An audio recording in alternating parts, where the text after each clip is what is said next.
Então vamos lá. Vamos começar nossa aula 18. Como diria nosso querido professor Roberto, saudade do Roberto. Muito bem, né, Beto? Muito bem. Muito bem. É... Bom, hoje, assim, galera, primeira coisa, a gente tá chegando perto do fim, tá? Assim, do que eu tinha planejado de conteúdo pra gente conversar nesses papos aqui. Tem É... que arrumar mais conteúdo, se vira. A gente tá conseguindo cumprir a tabela toda aqui. E legal que vocês estão curtindo. A gente pode continuar fazendo outros encontros aqui para falar. A gente pode falar de coisas novas, né? Pode aprofundar um pouco mais falando de S4. A gente agora está começando a enfiar um pouco mais a cara, né? Daqui a pouco a gente vai ter ambiente lá na empresa, então já dá pra gente compartilhar algumas coisas aqui. Eu, né, o Wesley, meu irmão e o Jorge, a gente tá tudo no mesmo projeto, então metade do time aqui tá no mesmo projeto, então talvez seja legal a gente trazer algumas coisas aqui para compartilhar. Acho que a gente pode continuar tendo os encontros aqui, vai ser, eu acho ótimo por mim, peso E eu, zero. eu que tô de fora, tá um movimento bem mais forte agora desse SAP 4. Tudo Sim, que eu vejo aqui das páginas que eu sigo tá sim. bombando. O O S4 é uma LinkedIn tá tendência. bobando também. Tá LinkedIn fortalecendo também. muito. É caminho sem volta, mano.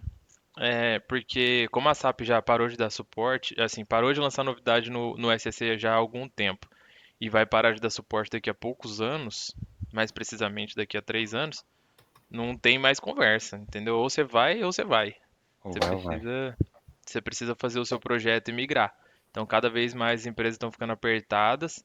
Muita empresa começando a se desesperar e fazendo projeto de brownfield em cenários que precisariam de um greenfield às vezes, né? Ou seja, fazendo só uma migração técnica em locais que demandariam uma revisão de processo e tal, né? Porque não tem grana para fazer um greenfield, demora e tal, e deixar para depois vai ser pior, né? Quanto mais perto do fim chegar, aquela história, né? Quem chega primeiro bebe água limpa. Então, se você deixa muito pro final, você começa a ficar muito ameaçado, né? O seu business começa a ficar muito ameaçado, você começa a ter muito risco de concorrência de consultoria, e aí preço de consultoria vai disparar, você tem vários pontos aí de atenção. Então é por isso que você está vendo falar com mais frequência aí. E vai ser cada vez mais. Até 2027 vai ser cada vez mais, até quando chegar um momento que vai ser só isso, né? Não vai ser mais isso, vai ser só isso, só tem esse for na prateleira. Então, a gente com certeza precisa começar a se movimentar nesse sentido. Para quem ainda não começou, né? De uma certa forma a gente já está meio atrasado. Então todo mundo precisa começar a se. Quem quiser continuar no mercado SAP tem que começar a se atualizar aí. Quem ainda não começou. Ainda tem alguns aninhos pela frente, mas parece muito, mas é pouco, né? Parece muito tempo, mas não é não. Até final de 2027 a SAP encerra o suporte. E aí a coisa Até a muda. maioria dos nossos consultores lá, né? Se não todos, já implementaram o projeto do S4. Uhum, Verdade. Todo uhum, mundo chega comentando, no projeto que eu tava em tal lugar, fiz isso assim, assim. Uhum. Nós viemos no projeto em tal lugar, assim, assim, assado. É. sim, Verdade. sim. Essa é a realidade de mercado, entendeu? Então, assim, a gente tá num. Eu acho que a gente tá no meio termo, sabe? Falando agora de CBMM, né? A gente tá no meio termo. Acho que a gente não tá nem tarde demais, nem cedo. Com certeza a gente não tá. Tá mais pra tarde do que pra cedo. Porque muitas empresas com o nosso cenário, vamos dizer assim, né? Com o nosso porte e o nosso modelo de operação já migraram há muito tempo. Estão na vanguarda aí, né? Da migração para S4. Então eu acho que a gente tá migrando na hora certa. Acho que a gente não tá nem atrasado, nem adiantado, não. Acho que a gente está no timing correto. Acho que esse ano é um ano que a gente escolheu bem para mudar. Poderíamos ter feito talvez 1, 2 anos antes, mas tinham outras coisas impactando, né? A pandemia jogou isso um pouco para frente, né? Para muitas empresas. Então, enfim, tem várias variáveis externas aí que influenciaram, mas eu acho que a gente está no time correto, no timing correto. E para a gente, enquanto carreira, isso é muito relevante, né? É muito importante a gente ter essa consciência aí da importância que isso tem para a carreira, né, de todos nós, porque a gente tem que é o que a gente fala aqui, né, a gente tem que pensar em empregabilidade, né? Não adianta a gente pensar que vai morrer na CBMM, porque às vezes não depende só da gente, né? Então é claro que a gente se capacita para pensando nisso. Eu particularmente, sempre que eu entro numa empresa, eu penso em continuar ali por muito tempo. Talvez não necessariamente me aposentar, mas continuar ali por muitos anos, porque eu gosto de conhecer quem que é o Zezinho que faz tal coisa, né? Quem que é o Joãozinho que aperta tal botão, a Mariazinha que faz tal processo. e de me aprofundar naquilo ali, conhecer cada vez mais, mas aí é perfil muito meu, né? Eu acho que de forma geral o que a gente precisa fazer é pensar em empregabilidade sempre. Enfim, mas vamos. Hoje nós vamos falar de misturar um pouquinho assunto técnico e carreira, tá? Então a gente. Vou dar uma recapitulada rápida aqui no que a gente falou na última aula. E a ideia hoje é a gente continuar falando de módulos, né? Vamos falar um pouquinho de PP e QM e um pouquinho de carreira, tá? E na parte que a gente vai falar de carreira aqui, eu peguei emprestado o slide daquele camarada de um vídeo que eu compartilhei com vocês lá, tá? Que é esse slide aqui, que é bastante completo, por sinal. E aí a gente vai passando pelos quadrantes aqui. Mas vamos lá, vamos dar uma recapitulada primeiro do que a gente falou na aula passada, né? Então, basicamente, na aula passada a gente falou de S4, né? A gente deu uma. Na verdade, a gente já tá recapitulando aqui, né? Exploramos um pouquinho de S4 aí sobre vários pontos diferentes, vários aspectos, várias frentes aí do S4. Como eu disse, né, um caminho sem volta. No caso do projeto específico da CBMM, a gente está fazendo uma migração que em partes, ela é um pouco simplificada, porque a gente não tem uma mudança de banco. A gente já estava no banco HANA, né? Então a gente tem uma mudança só de aplicação, mas não é só de aplicação, porque a gente não está fazendo um projeto Brownfield, né? Em duas frentes, lá, a frente de finanças e de vendas, nas quais uma delas eu me incluo, né? Eu estou na frente de vendas. Estão fazendo um processo de transformação de processo mesmo, então a gente está fazendo mais um Greenfield do que um Brownfield. Ou seja, o que, que é o Greenfield, né? A gente está rediscutindo todos os processos da frente de vendas. Todos. Não necessariamente todos vão mudar, mas todos estão sendo revistos. Todos estão sendo colocados na prancheta para a gente falar, tá certo, tá errado, a gente faz da melhor forma, não faz. Então, a gente tá tendo a oportunidade de fazer essas mudanças, o que é muito bom, porque você consegue ver a coisa ter uma visão mais processual, né? O que que significa isso? Tem uma vertente muito crescente hoje no mercado, que é uma visão de produto que eles chamam, né? Então tem muitas pessoas indo para uma carreira que é de produto, se tornando PO, se tornando seguindo uma carreira, tem toda uma linha do tempo para pessoas que se especializam como donos de produto, como pessoas que são especialistas no processo daquela empresa, que estão muito mais focadas em processo de BPMN, em mapeamento de processo, né? Como que funcionam as interligações dos processos, como que eles se encaixam nos sistemas da empresa, né? Então tem muita gente indo por esse caminho de produto, e quando você tem essa possibilidade de falar de processo, você tem um pouco dessa visão. Você entende quais são as ferramentas que essas pessoas utilizam, né? Como é que é a metodologia, tem várias metodologias diferentes para discussão em torno de processo e tal. Então esse é um assunto bastante legal também. Tem gente que se amarra nisso aí. Não é muito a minha, não. Mas eu fiz um treinamento de PO ano passado, no final do ano passado, e foi super legal, assim. Achei uma pegada bastante diferente do que eu estava acostumado, mas que foi bastante relevante para minha carreira. Eu tenho uma certificação lá, né, que é emitida por um órgão internacional lá, que é a Scrum Alliance, que chama. Então é na estrutura de Scrum, né? Que o Elder falou bastante com a gente aqui naquela aula que a gente conversou com ele e tal. Então, quando a gente entende um pouco do universo ágil, você vê que existem muitas vertentes. E aí, esse treinamento de PO foi bem legal porque eu tive essa visão dessa linha de produto que eu ainda não tinha. Eu não entendi o quanto esse mercado era grande, o quanto tinha pessoas que eram especialistas nisso. E aí, lá no treinamento, era muita gente de outras empresas. E aí, tive a oportunidade de conhecer pessoas que fazem coisas totalmente diferentes em outras empresas, assim. O curso foi bem dinâmico, então foi bem legal. Então, essa linha de produto aí é bastante legal. Então, tendo essa oportunidade de participar dessa linha de processo, está sendo um negócio legal para ter um pouco dessa visão, não tão focada em sistema, né, na parte tecnológica da coisa, mas mais na parte de processo mesmo. Isso é bem legal. Então, às vezes, algum de vocês pode ter alguma curiosidade, eu recomendo que procure.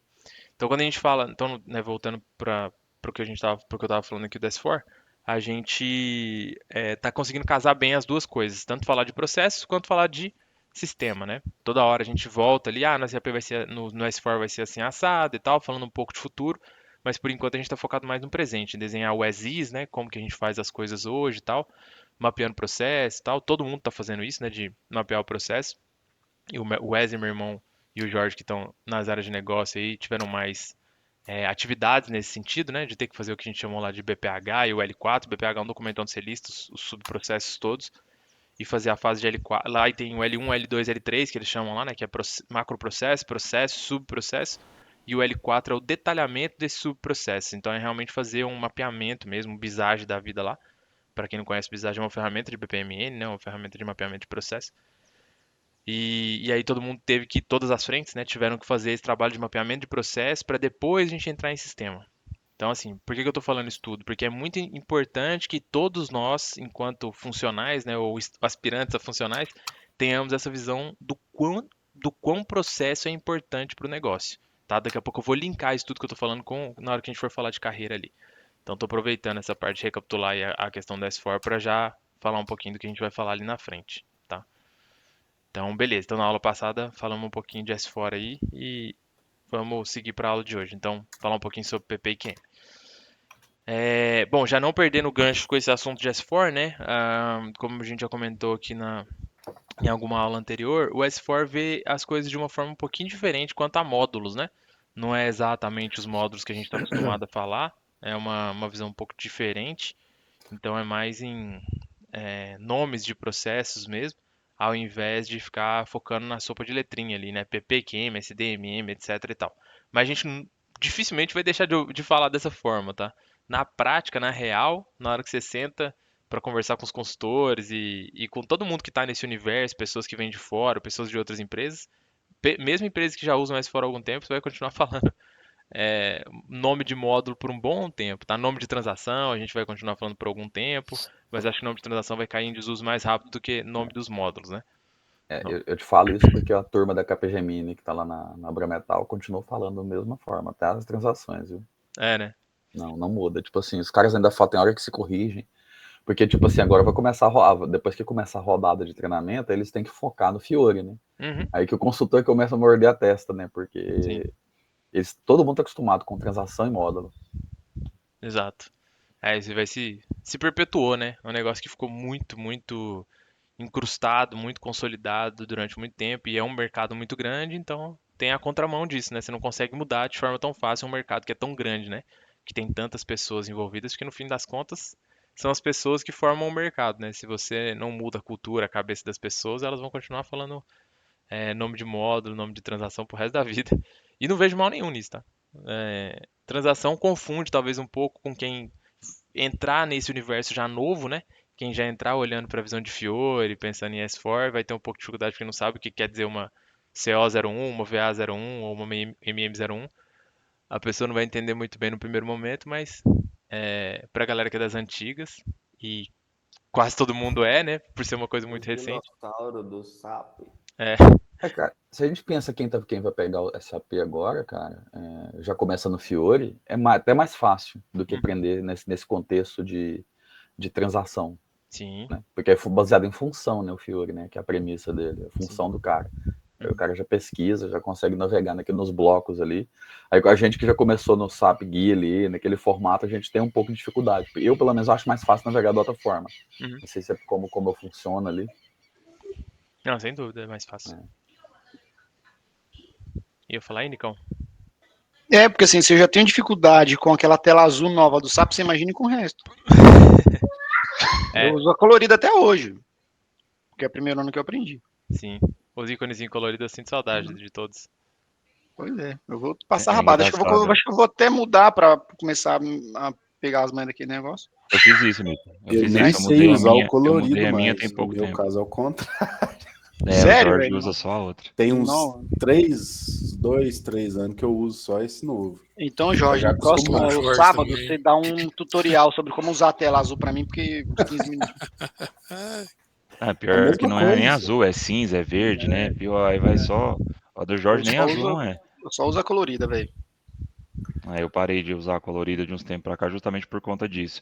E tem uma outra coisa, vocês estavam falando aí com relação a essa mudança de transação para aplicativo, né? Que é o conceito do S4. Mas quando você pensa ali, você vê a cara você pensa no S4, você vê a cara do Fiore ali, você fala assim, putz, o que que eu faço aqui dentro? Né? Porque dá uma bugada, viu, Nico? A hora que você começa a mexer, dá um desesperozinho. E outra, tem muita coisa que você vai olhar ali dentro, pelo menos foi uma experiência minha, uma sensação minha, não sei, o Wesley e o Jorge aí, meu irmão nem vou colocar no pacote, mas quando a gente teve o treinamento lá do SAP Fan, né, a gente como que user lá, eu lembro que teve até essa discussão várias vezes ao longo do treinamento, quando a gente estava mexendo que a gente tentava procurar determinada transação, né, trazendo o raciocínio do SCC, ou então determinado aplicativo mesmo, quando a gente ia procurar algum processo, você punha um determinado nome, tipo assim, sei lá, administrar tal coisa. Não tinha com esse nome de administrar determinada coisa. Eu lembro de que teve alguns casos nesse sentido. Eu mesmo procurei alguns lá que eu não encontrei. Então, assim, Modificar a ordem de produção. exatamente. Tem uns que é uns mesmo. nomes diferentes, sabe? Assim, quando você acha e quando você vê ali e tal, faz um certo sentido, mas dá uma bugada na cabeça da gente. Você dá um desesperozinho assim, quando você vai Tem que usar procurar algumas coisas que você não Alguns estão no encontra. infinitivo, outros não estão no infinitivo. Exato, Então, exatamente. O padrão é por causa da tradução também, o cara tava explicando, né? Padrão de tradução alemã. Eu tirei o print daquela tela que o Diego mostrou, né, do SAP novo aí, do S4, e mostrei pro pessoal do serviço. O pessoal ficou doido. Eu falei, ó, o pessoal lá também falou que de início dá um impacto mesmo, igual eu também senti, vocês estão vendo agora, mas depois falam que é bom. Mas eu falei, transação vai acabar, tudo isso vai acabar. Já vai acostumando eles lá. Já vai virando a cabeça da turma já. Mas é bem legal, assim. É o que eu falei, né? É um choque, é o mesmo padrão de choque que a gente teve quando a gente viu o iPhone a primeira vez, né? Mano, a gente saiu de principalmente o americano, né? No Brasil o BlackBerry nunca pegou muito, né? Quem tinha era uma pessoa outra, mas Só pensa no padrão do corporativo americano. e olha lá. Exato. Exatamente. Estados Unidos, muita gente tinha BlackBerry, né? Que era um celular que tinha um teclado inteiro, né? Um teclado ABNT ali embaixo ali. De repente eles mudaram de um dia pro outro pra um celular que tinha um botão, mano. É tipo assim, um choque absurdo. Você fala, cara, como que eu vou fazer as coisas nisso aqui que só tem um botão, né? Cadê minhas teclas, né? Minimamente estava acostumado com o Nokia, o Nokiazinho ali, né? Com meus números tudo, aqui um monte de botão verde pra ligar, botão vermelho pra desligar, setinha vai e volta e tal. Cara, como que eu vou fazer com isso aqui? Alguns já tinham migrado para um conceito de smartphone ali um pouquinho, mas no meio do caminho, né? Uns Nokia da vida ali que já tinha uma carinha de smartphone, mas quando chegou o iPhone foi realmente um choque absurdo. E ninguém questiona se iPhone é melhor do que o que existia antes, né? Hoje em dia. Então, não Não, existe um ontem ser eu passei humano um que diga o sufoco, contrário. cara. Igual o meu é Samsung dos basicão, né? E aí ontem eu tava voltando de viagem e o meu amigo lá que ele vem dirigindo falou, Rodrigo, assiste esse vídeo aqui, ele tem um iPhone. Aí eu assisti o vídeo e eu assisti uma e duas e eu não sabia qual botão, tipo assim, porque no meu você aperta a tela, aí vem os ícones embaixo, eu aperto lá e volta pra casinha normal lá, né? Eu não sabia onde apertar, porque aí depois que eu fui ver que tinha uma bolinha preta lá embaixo, assim, ó, que era só apertar ali, sabe? Eu falei, que merda, velho. Aí eu que, né, imagine os outros que, igual você falou, né, que tinham os botões lá. Eu passo foco até hoje. Tecnologia não é comigo não, velho. É tudo sobre usabilidade, né? Usabilidade. Aí eu nunca cheguei tão perto de um iPhone igual eu cheguei ontem. Ele me deu na mão o iPhone dele, ele é chato pra cacete, metódico. Ele assiste esse vídeo aqui. Aí eu peguei na mão, aí foi uma. Até ele falou, ué, você não vai parar de ver esse vídeo não? É porque eu não sabia como é que voltar, mano. Dois dedos pro vídeo, lado tambem sai. Eu não sabia como sai do vídeo. Aí ele falou, ficou olhando. Aí eu dei na mão dele, aí ele saiu. Eu falei, toma aí, Basílio. Eu fiz, ó, você mexe no seu celular que é seu. Aí eu não sabia mexer. Sem mexer nessa porcaria, não. Não essa bosta, não, toma. Então é isso. O novo assusta mesmo, né? Quando o assunto é tecnologia, o novo acontece com muita frequência, né? Essa é a verdade.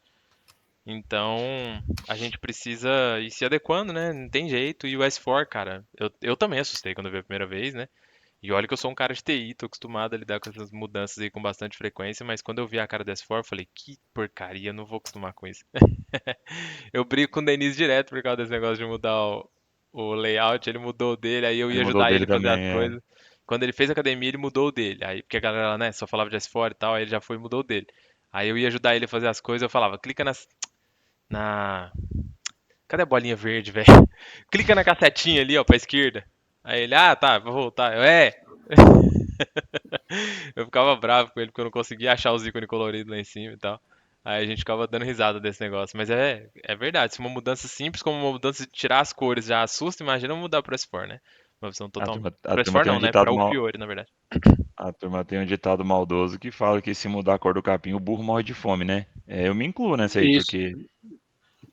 Meu Deus do céu, tem umas coisas que às vezes muda isso aqui assim, você já se perde inteiro já, é muito, muito estranho. Eu fui ensinar a menina a anexar um documento na ordem de serviço, no meu a caixinha amarelinha, tem a setinha preta pra baixo, você clica e tal, aí de novo o anexo, a galera apanha demais. Pois ué. Entendeu? Não, mas eu não tenho essa tela sua aí, não. É bom demais. Entendeu? Aí, porque os caras vêm pra cima de mim, que eu, quando cheguei, não, eu já mexo no SAP desde 2013, que não sei o que, então a galera vem. Aí na hora que vê a tela é azul, falei. Lascou. Mano, fudeu. Assim mesmo. Ah, fora é uma jornada muito legal, mas é uma jornada de aprendizado, né? Não tem jeito, você tem que. Algumas coisas são disruptivas ali, você tem que mudar a cabeça mesmo. Dá um choque mesmo no início, mas depois você acostuma. É tudo questão de hábito. Uhum. E não adianta, né, cara? Querendo ou não, é uma evolução, né? A gente vai ver melhoria o tempo todo, né? Tô falando. Isso vale pra vida, mas eu tô falando do SAP, óbvio. Mas a gente vai encontrar melhoria no sistema o tempo todo, né? A gente só vai ter que acostumar com elas, com as mudanças, né? É. Eu tô num outro fórum aqui eu e uns amigos começamos a conversar, que alguns de vocês conhecem, né? O Matheus e a Nayara que trabalhavam comigo lá na TI na época de Uzi Minas. A gente começou a conversar sobre SD. Por coincidência, agora nós três trabalhamos com SD. Na época era só a Nayara, né? Eu e o Matheus atuávamos com outras coisas, inclusive PP e QM que estão aqui na tela por coincidência, e o Matheus com PM também, né? E a gente agora os três estão trabalhando com SD. Eu com SD aqui, né, na CVMM e o Matheus lá no Canadá. Ele tá numa empresa alemã. Pra quem não conhece o Matheus, ele é um cara que trabalhou comigo durante 5, 6 anos. 6 anos. Na Uzi Minas. É Pra um quem não conhece o Matheus, é só parceiraço. olhar pro Rafael da Quality, lá na CBMM. Vai parecer desse Nossa, é tanto. igual, Nossa, mano, é nunca vi daquele idêntico. jeito. Aí, falando que eu tava, do Matheus, né? Aí o Matheus trabalhando hoje numa empresa alemã que tem escritório lá no Canadá e tal, e ele tá morando lá há algum tempo. Aí essa semana a gente tava conversando, ele tava contando que eles também estão na jornada de migração para S4, eles também estão no projeto de migração lá. Só que no caso dele lá é bem diferente, ele tá pouco envolvido, porque por enquanto eles estão fazendo a parte mais técnica da migração e tal, a BAP dele, o Base é que tá com o pessoal lá na Alemanha, a sede da empresa é lá na Alemanha, então eles estão lá e tal. E aí ele falou assim: "Ah, achei que a gente ia fazer um projeto aqui pra fiorizar tudo, meter um greenfield aqui e tal, mas tá tudo brownfield mesmo, parece que os caras não vão nem fiorizar, a gente vai continuar usando SAP GUI e tal". Então assim, tem diferente, cada empresa tá escolhendo uma estratégia Mas, diferente, mas né? na Tem diferente CBMM cada um. também não vai fiorizar tudo, não. Inicialmente aí, o Fiore vai entrar para SD e FI, né? Uhum, sim. Eu acho que esse assunto ainda vai ter mais alguns capítulos aí, mas inicialmente não vai. E também tem não tem que priorizar tudo, né? É legal se puder, mas não é uma questão mandatória. Vamos ver como é que vai ficar. Eu ainda tenho algumas dúvidas de como que funcionam alguns processos do SAP GUI, tipo, os processos, beleza, eu vou ter uma visão de aplicativo lá no Fiori. Aí eu tenho novas funcionalidades que só funcionam via aplicativo, não tem uma transação. Como que eu acesso essas funcionalidades no É, S4 pelo SAP GUI? boa. Eu não sei.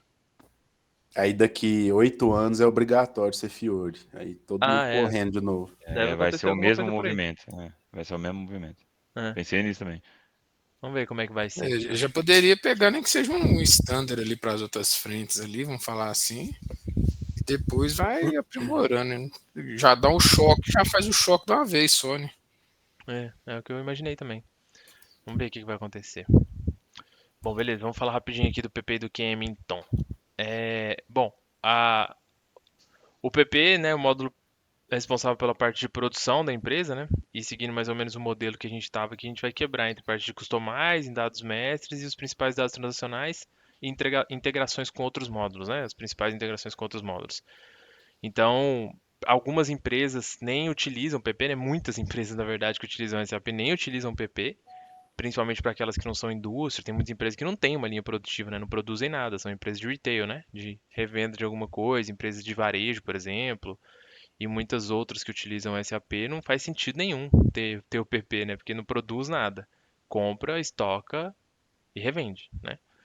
Então você não precisa necessariamente ter o PP, muitas empresas não têm, mas no ambiente de indústria, que é o qual, né, quase todos nós aqui estamos inseridos, é bastante comum, né? Então, sempre que a empresa produz alguma coisa, das duas, uma, ou ela vai usar o app ou ela vai ter um outro sistema, né? Para fazer o controle de produção ali. Existem casos, por exemplo, onde você utiliza um MES da vida, né? Um sistema PINS, um sistema MES, mais chão de fábrica ali, e manda esses dados direto para CO, vamos dizer assim, né? Manda esses dados, consolida esses dados para mandar para o SAP, mas você não faz ali gestão da produção dentro do seu SAP. O que, inclusive, seria até possível, tecnicamente falando, no caso da CVMM, né? Mas tem vários ganhos ali de você controlar a produção dentro da SAP, obviamente, por toda a integração que a SAP oferece e tal. No nosso caso, a gente tem as duas coisas, né? Tem o PINS, tem o MES, o Jorge conhece bastante aí, melhor do que todo mundo aqui. e a gente consolida esses dados de alguma forma, mas ainda manda na camada do PP, né? Falando do nosso cenário. Mas beleza, saindo do nosso cenário então e falando sobre o geralzão do PP aí, a gente tem alguns exemplos aqui de customizing, né? Então a gente tem criação de responsável, por exemplo, criação de localização. Isso eu peguei alguns exemplos que são bem de PP, mas obviamente muitas outras coisas de customizing afetam o PP de forma bastante relevante, né? E poderia citar vários outros aqui, tipo de ordem de produção, por exemplo, né? Vou até colocar aqui, ó, tipo de ordem de produção. Inclusive, isso apareceu lá com os consultores, tipo de ordem. É verdade. Né? A gente hoje usa dois tipos só, né? PP01 e ZP01 lá, né? Uhum. Agora, pergunta pra todo mundo qual que é a diferença entre uma e outra. É, quase Nem ninguém eu sei sabe. explicar, mano. Não, Trabalhei com PP acho que muito. ninguém sabe. Não sei pra que que serve. A única coisa que eu sei Souber dizer o é que Almir. Pois é, a única coisa que eu Na, sei dizer é que a ZP01 é pra produto acabado e PP01 é pros hobby, mas mesmo assim não é, vejo mas diferença tem mais nenhuma. uma também, viu? Tem 3. Só que a Tem- outra é P, não. Não lembro Ah, não. mano, eu não lembro qual que é a outra agora. Tem uma terceira que ela é usada para quando é para teste. Uma é para produto acabado, igual você falou mesmo, né? Uma é para hobby, outra é para fert, basicamente, né? E a Uhum, outra é para teste. É porque eu tenho noção disso aí agora, porque outro dia a Cris me fez essa pergunta bem no inicinho do projeto. uhum, Para quem não sabe aí, né, a moça que trabalha na controladoria lá, eles estavam fazendo alguns levantamentos lá e eles vieram me perguntar sobre isso. Obviamente eu não sabia responder, aí eu procurei o Vinícius.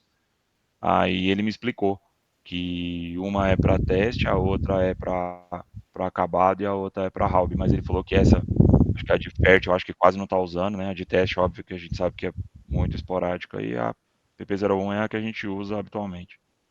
então. Teoricamente poderia ser tudo no PP01. Mas enfim, é Exatamente. uma das coisas que você faz via customizing, né? Então, aquela história, quando alguém foi criar essa ZP01, alguém teve que ir lá e fazer um custom, né? Ir lá no lugar onde você faz a parte de customizing lá na S-Pro e definir quais são os parâmetros ali. Alguma coisa diferente tem entre a ZP01 e a PP01, com certeza tem, mas eu só não sei o que é. Eu não consigo ver visualmente, não é uma coisa que ele só de mexer no dia a dia ali eu consigo dizer o que que tem de diferença. Você tem realmente que ir lá no customizing, e aí talvez quando você vê a diferença no customizing você consiga fazer esse paralelo e falar, ah, é mesmo, tem isso, né? Mas, enfim, é uma das coisas de customizing que você faz. Responsável é uma coisa muito responsável e localização é uma coisa que é utilizada lá dentro do cadastro de centro de trabalho. No nosso caso também mexe muito pouco, a gente cria muito pouco centro de trabalho, muda muito pouco, então nem é muito relevante, mas são coisas que são mais específicas aí de PP. Por isso que eu citei aqui na parte de customize, tá? E obviamente tem vários outros aqui. Passando para a parte de dado mestre, então os principais são lista técnica, né, que é a lista técnica, centro de trabalho e roteiro andam muito juntos, né? Eu tô tentando achar meu mouse aqui, mas meu mouse ele some, cara, quando eu tô usando o Notion aqui. Tá no Thiago Ferreira aí, seu mouse. Eu nunca consigo. Então, na hora que eu passo ele pra cá, aqui, ó, sumiu, tá vendo aqui, ó? Ele tá aqui na Não, beiradinha. Aí na nós hora que eu estamos venho vendo, aqui. eu É, tô vendo ela aqui. nós Eu estamos também. vendo, Cabral. Então é contraste de monitor, cara, talvez. Eu não Pode ser. consigo enxergar direito. Mas beleza. Comenta ela aí depois. É, esses três caras aqui são os principais, né? Os principais das mestres de PP aí são esses três aqui que andam muito juntos. Eu costumo sempre dar exemplo de bolo, né? Quando eu vou falar disso aqui para quem não conhece o que quer dizer lista técnica e roteiro, eu sempre dou esse exemplo para ficar mais fácil. A lista técnica são os ingredientes, né? Para você fazer um bolo. O roteiro é a forma de preparo do bolo, né? O passo a passo ali que você segue para fazer o bolo. E o centro de trabalho é as ferramentas que você usa para fazer um bolo, uma batedeira, um forno, uma pessoa, né? Então, a lista técnica é onde você coloca quais são os componentes que você precisa para produzir algo, né? Então, para o processo de produção isso é extremamente importante, né? Quais são os seus insumos ali para você produzir algo e eventualmente os seus coprodutos, né? Que são gerados no seu processo. Às vezes, para produzir alguma coisa, você gera algum resto ali de alguma coisa e aquele resto ali você usa como um coproduto e tal. Então, você pode fazer essa configuração. No nosso caso, inclusive, no CBMM a gente tem bastante isso. Centro de trabalho são os equipamentos, né? O centro de trabalho ele pode ser quatro coisas. Ele pode ser uma pessoa, um grupo de pessoas, um equipamento ou um grupo de equipamentos, tá? E isso no contexto de PP, né? Claro que equipamento mesmo no contexto de PM é outra coisa, né? Não tem nada a ver com o que é utilizado dentro do PP. ou o melhor. Pode até ter, mas tecnicamente falando do tipo, assim, quando a gente olha para objetos dentro do SAP, né? Centro de trabalho não tem necessariamente nada a ver com equipamento. Você pode ter um e não ter outro, eles são totalmente descolados, mas pode existir uma conexão entre os dois, dependendo do seu business. Mas centro de trabalho é para que você consiga produzir algo, né? Então é a pessoa ou o grupo de pessoas que produzem uma determinada etapa do seu processo, o equipamento ou o grupo de equipamentos que fazem algo no seu processo, né? Como eu dei exemplo aqui do bolo, seria, por exemplo, uma batedeira. Estou pensando mais em escala industrial, né, gente? A gente pode falar de uma questão de casa mesmo, mas mais numa escala industrial. Uma super batedeira ali, um super forno. Você pode ter várias outras coisas ali, né? Não sei lá como é que fabrica bolo, não sei se nenhum especialista de bolo não, quem gosta de bolo é o Wesley, mas eu tenho uma noção, né? E Aí roteiro gosta. é o passo a passo, né? O que que eu preciso fazer ali, quais são as etapas que eu preciso executar para produzir, para fabricar ali o meu bolo, né? Então tem que, sei lá, untar a forma, preparar a massa, né? Misturar os ingredientes, levar ao forno, e coisas desse tipo. Então essas são as etapas que eu preciso executar para que eu tenha minha produção. Isso está definido no roteiro, né? E aí isso é super importante porque, principalmente para uma visão de custos, né? Porque no fim das contas, o PP ele acaba sendo ele fornece informações para o CO, né? No fim das contas, o que a gente quer saber é quanto eu gastei para produzir aquilo ali, né? Quando eu ponho aquilo ali no chão, aquele bolo está produzido, não, no chão não pode ser bolo no chão estraga, né? Quando eu ponho aquilo ali no estoque, né? O bolo, o quanto eu gastei para produzir aquele bolo, né? Quanto me custou aquele bolo ali. Para que eu tenha esse custo, eu preciso saber certinho todos os meus insumos, quem trabalhou naquilo ali, ou quais equipamentos, né? E quais foram as etapas necessárias, o quanto custou cada etapa. Então você pode fazer essa gestão de forma bastante assertiva quando você tem um PP bem configurado. Alguém quer adicionar algo até aqui? Acho que não. Então tá. Não.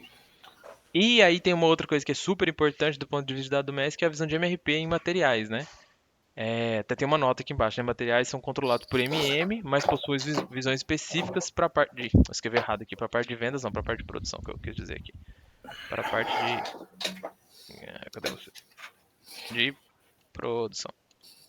Tem de vendas também, mas não é o que eu queria dizer aqui nesse slide, né? Beleza, então a visão de MRP é o que te dá a condição de fazer toda a parte de planejamento, né, de insumos ali que você precisa, automatizar algumas etapas do processo para que você consiga gerar demanda, né, ter uma parte de insumos planejada de forma automática, de acordo com o que você precisa, e gerar uma questão de... Você tem uma questão de definições de capacidades que também são importantes para esse processo, enfim. Tudo isso está amarrado no processo de MRP, né? Material Requirement Planning. Então você tem algumas visões específicas, né, ali dentro da MM01, para quem não conhece, onde você seta vários parâmetros que são pertinentes ao MRP. O MRP não é exclusivo de produção, né? Você pode ter MRP só de MM para MM, vamos dizer assim, né? Mas em muitos casos isso é utilizado em casamento com o PP, né? Para você gerar a sua produção ali de acordo com a sua demanda. Então, por exemplo, no caso da CBMM foi feito até um projeto aí alguns projetos aí recentemente, né? O Jorge, meu irmão, conhece até melhor do que eu aí, onde a gente colocou o MRP para rodar de forma que, como a gente tem um processo sequencial e vai passando de uma planta para outra, da outra para outra e vão produzindo os códigos de materiais diferentes, você pode começar do fim para o início, né? Você faz toda a configuração necessária, seta todos os parâmetros necessários no fim do seu processo. Então imagina que eu tenho 5 plantas que são lineares, né? Que são sequenciais ali, uma depois da outra. Então eu vou lá nos materiais da quinta planta, configuro tudo bonitinho ali, que na verdade eu configuro tudo para todos os materiais das 5 plantas, né? Mas para que no final do dia eu tenha a condição de ir lá só na quinta planta, colocar as ordens de produção ali para a quinta planta, fazer o planejamento do que eu quero produzir na última planta do processo e automaticamente o MRP sai explodindo todas as ordens de produção que eu preciso para as 4 plantas anteriores. É mais ou menos esse conceito, tá? Aqui eu tô falando de 5 plantas e tal, porque eu tô usando um cenário da CBMM, né? Mas isso, obviamente, pode ser feito em qualquer escala que a sua empresa precisa. Então é bem legal. Você consegue automatizar um processo de ordem de produção para que você não fique sofrendo ali, criando 1 milhão de ordens de produção, né? No nosso caso, o esforço para a criação de ordem de produção e a chance de erro e tal diminuiu-se bastante depois que esse projeto de MRP aconteceu aí, né? Jorge, Rogério, se quiserem acrescentar alguma coisa sobre essa parte, fiquem à vontade. Só um ponto, Diego. Nossa. Os consultores corrigiram a turma. Não é planta, é usina. Ah, tudo bem, tá bom. Eles questionaram. Na hora que usina- eu usina falo, não é- eu falo é. planta Planta lá, eles tem hora consideram falam como um nada. novo centro, entendeu? Aí, como é tudo dentro do mesmo centro, parque industrial, então eles consideram como usina. Entendi. É, Faz sentido. é porque se você pegar o SAP em inglês, centro é planta, né? Então, é É só por verdade. isso. O centro é plant, né? No SAP em inglês. Então, Uhum. isso deu até um rebuliço quando a gente foi fazer aquela mudança lá dos atributos lá de cliente, lá de centro e depósito, quando foi mandar para o Salesforce. Aí Sim. todo mundo falando assim, mas peraí, por que é planta? Aí, não é planta não, gente, é centro. Mas Sim. falando do MRP, uma coisa que a gente viu, assim, né, que eu acho que foi o principal, assim, não sei, mas tá, né, os principais ganhos, assim, que a gente viu foram o que você comentou, né, da questão de reduzir erro, aquela coisa toda, né, de você ter menos interferência, né, Uhum. dentro do processo ali, de Interferência manual, colocar né? menos a mão, exatamente, colocar menos a mão ali dentro. Uhum. E, sem dúvida nenhuma, dispensa de tempo e energia, né, para fazer o negócio. Uhum. Porque todo o processo que era feito manualmente de distribuição das ordens, e depois de carregar essas ordens manualmente, por mais que fizesse uma carga em massa, né, que já era um processo Z, já era um processo otimizado feito ali, mas o processo de ter que fazer a distribuição ali na mão e depois subir essas ordens na mão também, era muito trabalhoso, né? Querendo ou não, tomava muito tempo e da pessoa que fazia. Pera aí, que daqui a pouco a gente volta em carreira. A gente vai falar mais sobre isso daqui a pouco. Não. Na verdade, eu ia só falar um negócio do MRP lá, concluir. Ah, desculpa. Pode concluir. Vai. Então, e Dizia assim, eu, aritmético. exatamente, eu pensei nisso também, só que eu perdi o gancho. Mas assim, e querendo ou não, né, mano, com relação ao MRP também, é a ideia, o objetivo fim, eu acho, que é você poder sair ligando tudo, né? Conectar tudo, na verdade. Desde Assertividade também em tudo, né? Porque exatamente, o também. negócio tá mais Porque, automático, você reduz também a porcentagem de erro. claro, Uhum. quanto menos interferência, né, da gente, né, interferência humana você tem, menos o risco você corre de ter erro. Então é isso, assim, eu acho que o objetivo fim da galera, no final das contas, é você sair conectando tudo, desde a necessidade lá na ponta, né? Que é igual você falou da questão de pegar a necessidade lá no fim e vir explodindo para trás. E a gente tá vendo isso acontecer ali de uma forma bem, tudo bem que, né, tá indo bem por etapa, tá um negócio, assim, bem inicial ainda, mas, assim, o que a gente viu do que já foi aplicado, deu uma diferença, assim, bem Já melhorou interessante. bastante. Verdade, A turma melhorou muito. passava aperto lá, né? Com essas ordens. Porque basicamente o que a Exato. gente está dizendo é assim, né? Falando bem a grosso modo, é assim. Se para produzir um do produto B, eu gasto 2 do produto A, eu vou lá e acerto o parâmetro no cadastro, né? Lista técnica, configuração de Uhum. MRP e tal. Crio a ordem do produto B, que automaticamente produz as ordens do produto A, né? Exato. Uhum. Então isso já facilita muito. Aí você fala, ah não, mas no outro mês mudou. Ao invés de gastar 2, eu passei a gastar 2,5. Vai lá e acerta o parâmetro. E não pega e cria mais ordens, né? Ah, antes eu gastava 2, agora eu É. gasto 3. Tá, então vai lá e É, acerta em lista técnica e tal, acerta essas quantidades que o MRP vai fazer o papel dele, né? Ao invés de você ir lá e ter que criar uma ordem a mais. Porque fica muito mais sujeito a erro e tal. Então o MRP é sensacional, cara. O negócio funciona super bem. massa. O SAP dá muitas possibilidades, né, com relação a isso. É um assunto que, inclusive, eu conheço pouco, tá? Confesso que é um assunto que eu deveria conhecer mais, enquanto, né, especialista de PP, aí eu deveria conhecer bem melhor. Mas é aquela história, não dá pra saber tudo também, né? Eu me esforço pra aprender muita coisa, mas tem hora que eu preciso escolher entre uma coisa e outra, né? Com tanto tempo de Uhum. experiência, eu já deveria conhecer melhor, mas é uma deficiência que eu tenho, tá? É uma coisa que eu preciso estudar mais, preciso aprender mais. Inclusive, foi uma das coisas que eu tirei nota mais baixa quando fui tentar minha prova de certificação de PP. Isso lá no tempo das cavernas, né? Faz muito tempo que eu tentei minha prova. Hoje talvez eu me saísse um pouquinho melhor, mas continua sendo um dos meus pontos mais fracos. Beleza. Podemos seguir? Alguém quer comentar mais alguma coisa sobre isso? Então, beleza. Então, o principal dado transacional do processo de produtivo são as ordens de produção, né? Onde você centraliza ali os seus dados de produção, onde você entra com a sua produção, os seus consumos ali, os seus tempos de produção, né?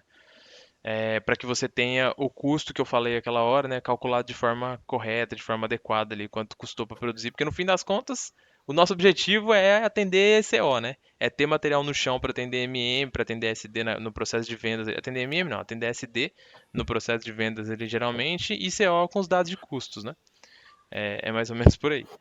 Então é preciso que você tenha a ordem de produção para centralizar e organizar todos esses custos e chegar lá de forma adequada.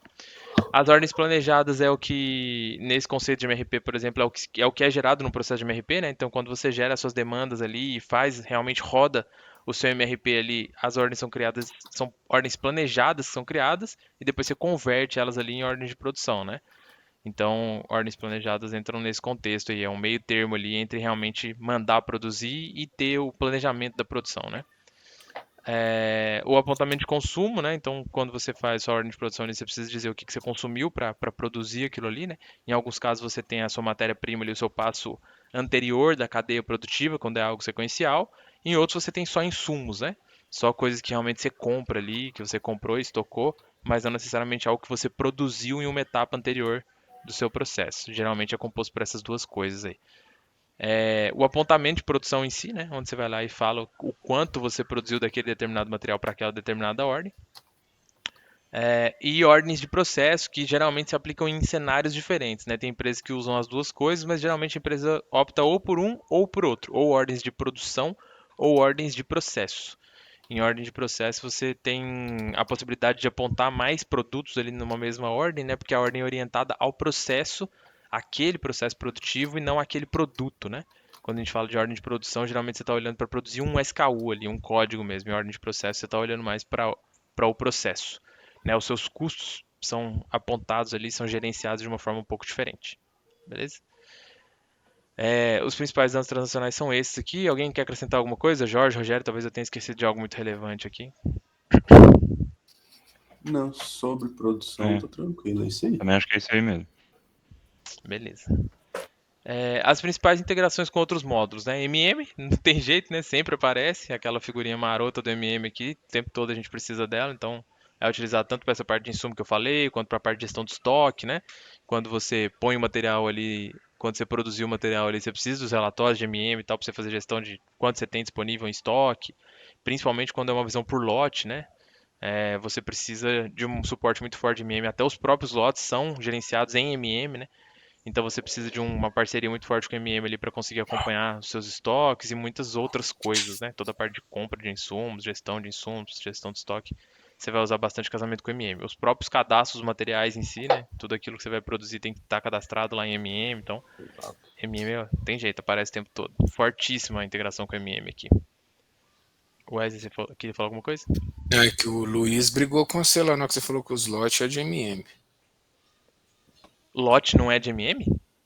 Você não lembra, não? O consultor falou? Não. Não foi por causa de lote que ele brigou comigo, não. Foi por causa de formação de lote. Foi outra coisa. Movimento para formação de lote, é outra coisa. Mas a turma lá tá nessa pegada aí mesmo. Não, lote é MM. Não, calma, só.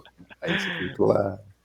Não, mas a briga dele comigo ele tinha razão. verdade. Porque, na verdade, o que ele disse foi Formação, que o processo de formação de lote, que é aquilo que a gente faz de mandar pro porto, né? Uhum. Aquilo ali não é algo de MM, é algo de SD. Nisso ele tem razão. Entendeu? Porque são os movimentos 833, 305 lá, né? Depois o 835, 303. 601, não sei o quê. Isso, esses são processos que são processos de SD, que eles acontecem em SD, mas usam tipos de movimento de MM, porque qualquer tipo de movimento é de MM, né? Então, às vezes, a gente tende a falar que é de MM, mas na real não é. É a mesma coisa você falar que um 601 é processo de MM. Não é. 601 é um processo de SD. É venda, né? Isso. Mas é um tipo de movimento. Se eu precisar amanhã criar um Z01, que é uma cópia do 601, por exemplo, onde que eu vou fazer? Em MM. É um custom de MM. Por isso a gente tem essa certa confusão, né? Mas aí são ossos da integração muito forte do SAP, às vezes acontece isso mesmo, é normal.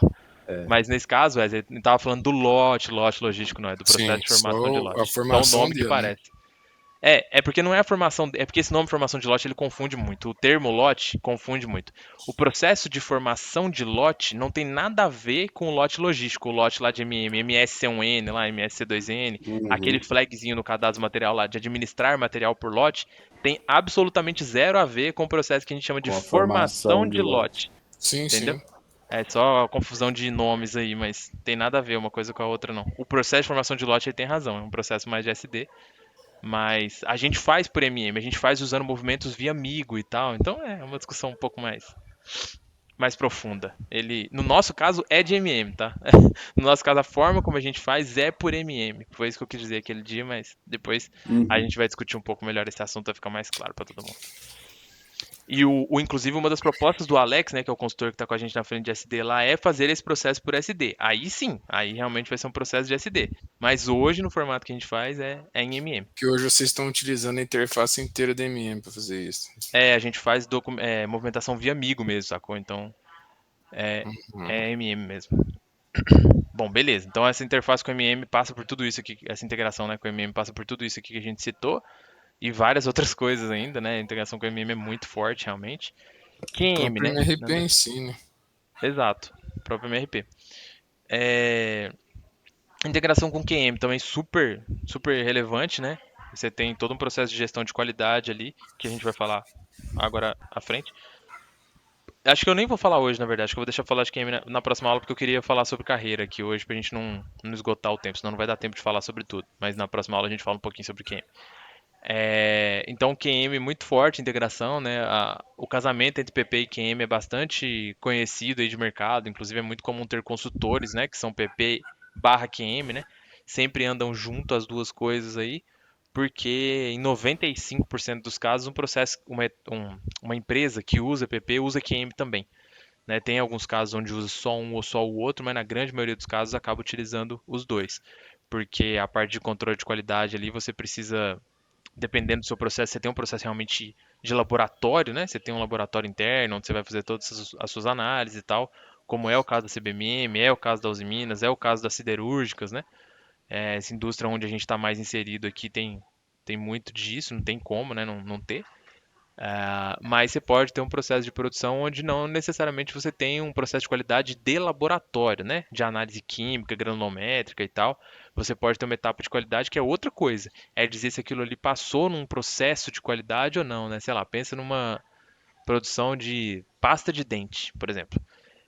Às vezes você não necessariamente tem que ter ali um processo de laboratório, no caso de pasta de dente eu sei que tem, tá? Mas assim, eu penso numa caixinha menorzinha ali do processo produtivo.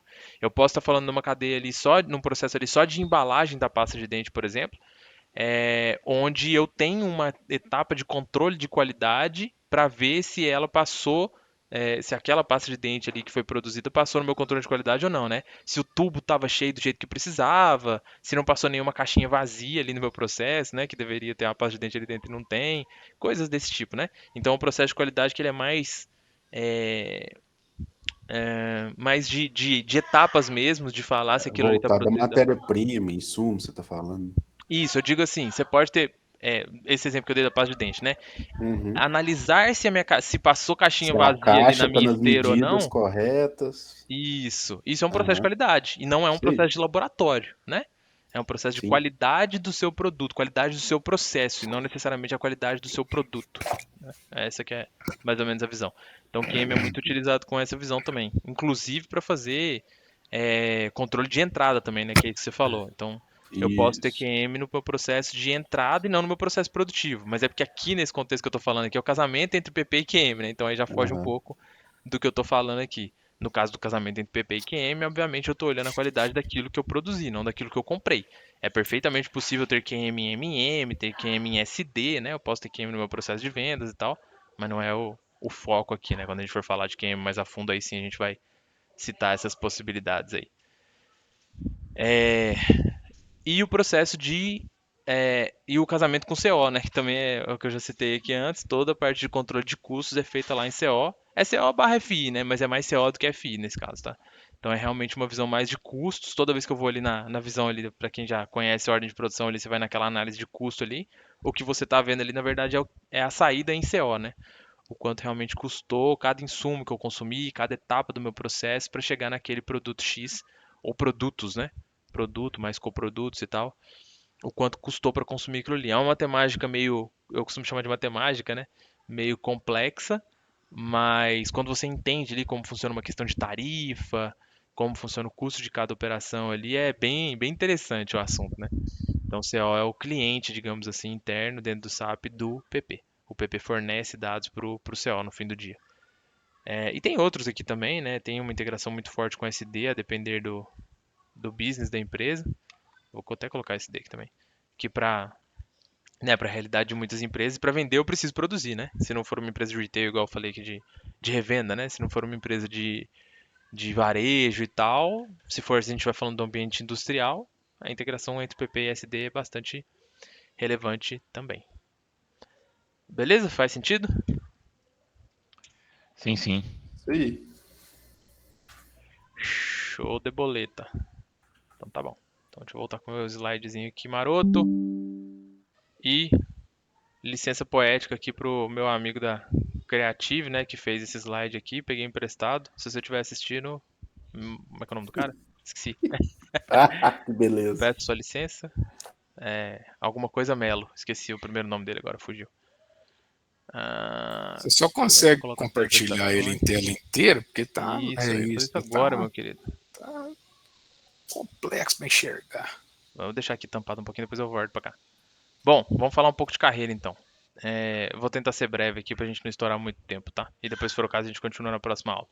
Achei super interessante esse slide aqui dele, gente. Ele deu uma aula em cima desse slide aqui. Foi um dos vídeos que eu compartilhei com vocês lá. Acho interessante depois que vocês assistam, porque certamente ele fala coisas diferentes do que eu vou falar aqui, né? Mas peguei emprestado o slide dele aqui pra usar aqui. Então, falando sobre cada um dos quadradinhos aqui, né? Vocês vão ver nesse slide aqui que a gente fala sobre praticamente tudo quando se fala de carreira, né? Ele consolidou tudo num one page aqui, vamos dizer assim. Eu achei bem legal. Meio que Você falou não sei o que, Melo, acho que é Marcos Lopes, hein? Não é Melo, é alguma coisa Melo. Corrigindo. Elton Melo. Elton. Elton Melo. Melo. É isso mesmo. Marcos Lopes Melo. Pronto. Isso mesmo, Elton Melo, cara da Creative. Elton Melo, meu querido, se você estiver assistindo, você me dá licença de pegar a slide. Elton Melo aqui, ó. Boa. Exatamente. Eu vou até marcar ele no vídeo do YouTube. Licença poética, né? Licença poética. Mas bem legal esse slide aqui. Então ele consolida bastante informação útil aqui. Então vamos lá. Nível de experiência, né? Basicamente, quando a gente fala de mercado de nível de experiência, tem obviamente muito a ver com qualquer outra carreira, né? Que a gente for pegar. Trainee, júnior, pleno, sênior, expert, especialista, né? Aqui existe uma certa discussão aqui, né? Expert, especialista e nível sênior. Algumas empresas utilizam, e consultorias, né? Utilizam conceito de sênior 1, 2, 3, né? Tem um pouco desse conceito. E expert, especialista, algumas não utilizam esse conceito de expert aqui, tá? Especialista é bem mais comum. Então você tem uma... Tanto que aqui, se reparar, ele nem colocou expert especialista na ordem aqui, né? Na sequência aqui. O que faz sentido. Esse expert especialista aqui acaba andando ou um ou outro, às vezes tem um em cima do outro, mas inverte. Não tem muito certo aqui, não. A verdade é que os dois estão acima do sênior, né? Então, mas não necessariamente um acima do outro, ou existam os dois aqui. Lá e ele. Ai, credo. Lá ele. Então, depois Eu também pensei isso. depois você passa do nível do sênior aqui, você provavelmente vai chegar em uma dessas duas caixinhas aqui, mas gasta um bom tempo para chegar até aqui, né? Aquela galera, por exemplo, que a gente está lidando na consultoria lá, que tá com a gente no projeto, tem muita gente que é especialista, né? São caras que têm 20, 25 anos de SAP, não é nem de mercado, né? Caras que têm 30 anos de mercado, é uma veiarada danada, né? No bom sentido. Mas os caras são muito, muito experientes. Verdade. Trazem realmente muita bagagem. Sobre essa caixinha aqui, vocês querem comentar alguma coisa? Alguém tem alguma visão diferente disso? Acho que não, né? Acho que é De boa isso aí, meu. Acho que não tem como fugir disso aí, né? Não. muito bem. Querido Roberto, saudade. Remuneração. Um quadrinho muito interessante. Aqui tá falando sobre pessoa jurídica, né? Então, quando a gente vai para o mercado de consultoria, né, principalmente, caras PJs aí, a gente está falando de... eles não conversam em salários, conversam em taxa, né? O termo aqui é sempre taxa. Tipo, se vocês forem ver vaga no LinkedIn, essas coisas, é sempre, manda sua pretensão de taxa, né? O que é essa taxa? É taxa hora. Eles não conversam em salário mensal ou anual, né? Igual alguns mercados pelo mundo aí conversam em salários anuais, né? Não é o que Nós acontece. somos meros CLT, né? A gente conversa muito com a linguagem mensal, né? E aqui é muito linguagem de taxa. Então, entre os consultores, eles sempre falam, quanto você está fazendo de taxa? Quanto vocês acham que é a taxa para um cargo tal, com experiência tal, com perfil tal? Então, é sempre esse termo aqui. Então, se vocês olharem esses números aqui, não foge muito daquilo que eu vinha conversando com vocês anteriormente, né? Isso aqui são números bem atuais, Esse vídeo dele é de 2023, então é bastante atual. E claro, né, isso aqui podem haver variações, isso aqui é uma média, né, um estudo aí aproximado do que se pratica no mercado, mas é bastante dentro do que eu costumo ver, tá, gente? Eu sempre vejo bem dentro desses números aqui, quando se fala em taxa. Se vocês forem fazer conversão disso aqui em salários mensais, né, obviamente que não dá para fazer uma conversão muito direta, a gente já conversou isso aqui outras vezes, comparando com CLT, mas vocês vão ver que são salários muito honestos, né? Salários bastante interessantes quando você converte isso aqui e tem a vantagem de um PJ pagar menos imposto, né? Sobre a renda. Então, quando você vai calcular o imposto aí que um PJ paga, vai dar algo próximo de 10% do salário bruto, quando a gente, enquanto CLT, paga 27, né? 27,5%. Então é uma diferença bastante relevante, né? Bastante expressiva. Então muita gente opta pelo mercado de consultoria por causa disso. Beto, quer adicionar alguma coisa aí sobre isso? Você conhece isso melhor do que a gente? Só acrescentar que geralmente quando você fala de taxa, você considera uma jornada de 168 horas. Nunca Perfeito. mais. Dificilmente um consultor contratado PJ vai ser uma jornada maior que 168. Perfeito. Tá? Muito Vou fazer as bem. continhas ali de salário. Muito bem Enquanto o CLT colocado. é 220, não é isso? Então, 220. só O que cálculo é em CLT, cima de 220, né? isso. Só que CLT não dá pra gente ficar fazendo muito essa conta a hora, porque são muitos benefícios, né? E você tem que aí o certo é você calcular salário anual, né? Porque tem a questão de 13º, de férias, sem falar de benefícios que tem nas empresas que a gente trabalha, né? PLR. Isso, sem entrar nessa de PLR, plano de saúde, essas coisas, porque aí já é um pouco mais específico do mercado onde a gente está inserido. Mas assim, de forma geral, quando um CLT vai falar de salário, o que todo CLT tem é 13º e férias, né? Agora, PLR, né, do supermercado da esquina não tem PLR, né? Mas, então é difícil fazer essa conta, né? Você precisa chegar num número anual para depois fazer essa divisão. Então, por isso a gente não usa muito essa questão de 220 horas, né? Mas para consultor tem que fazer essa conta, porque aí lá é olho por olho, dente por dente, né? Trabalhou, você ganha, não trabalhou, azar é seu. Tem um feriado É no o caminho, mês? na verdade, né? Tem um feriado no mês, azar é seu. Não trabalhou, não recebe, entendeu? Não tem férias, não tem 13º, não tem PLR, não tem plano de saúde, não tem transporte. Vale alimentação, Porra. refeição. Então você tem que ter muito juízo para fazer essa conta aqui, né? Não dá para fazer simplesmente essa conta. Deixa eu pegar essa taxa aqui. Hoje eu sou sênior, vou pegar aqui R$100, tá aqui no meio disso aqui, 110, vou multiplicar por 168, comparar com o meu salário, é muito melhor, tô indo embora, tchau. É isso que eu ia falar também, Cabral. Tipo, não é só fazer aquela conta. Tem gente que fala, você bota não sei quantos por cento em cima do seu salário e mala. Não é assim. Você tem que calcular um anual, dividir por 12 meses, e dividir pelas horas, aí você vê mais ou menos ali, fazer uma razão. É isso aí. Por quê? Porque às vezes vai acontecer de você considerar um pessoa jurídica aí, e fazer essa conta não é fácil. E às vezes você se surpreende, porque o cara te pergunta assim no recrutador, quanto você considera para trabalhar como PJ? Aí você vai solta um valor lá achando que tá bom e nem sempre está. Isso. Nem sempre está justo. Perfeito. E o bom do PJ é que você vira o pai do Cris, né? O meu irmão, por exemplo, tá com 2 empregos. Com PJ. Tem essa possibilidade. Tem essa possibilidade. Aí eu já comentei isso aqui também em alguns momentos anteriores, Nico. Esse ponto é uma porta que se abre, mas é algo que você tem que ser muito criterioso para fazer, né? Você tem que jogar muito limpo, desligar o modo, quer dizer, a maioria, pelo menos eu, né? Desliga o modo cretino, né? Porque se você quiser ser cretino, você vende 160 horas para uma consultoria e vende 168 para outra. Se você fizer as contas, você vai ver que você não consegue trabalhar 16 horas por dia, né? É óbvio que alguém está sendo lesado. E esse alguém não é você, são as empresas. Então, assim, tem que ter muito cuidado. E não tô falando do caso do seu irmão, obviamente, pelo amor de Deus. Tô falando que, assim, quando a gente vai fazer esse tipo de estratégia, você tem que jogar, não, ao meu ver, né? Você tem que jogar limpo com as empresas, né? Falar, tô prestando serviço para mais de uma empresa, para você e para a empresa ali do lado. Eu vou conseguir entregar para vocês 4 horas por dia, ou 5 horas por dia. Pode ser que a pessoa opte por trabalhar 10 horas por dia. Mas é uma porta que se abre, mesmo tirando a parte da cretinagem da história, né? Se o cara jogar 100% limpo, o cara pode trabalhar 10 horas por dia ao invés de trabalhar 8 e fazer muito mais grana por mês, né? Porque como a conta é por hora.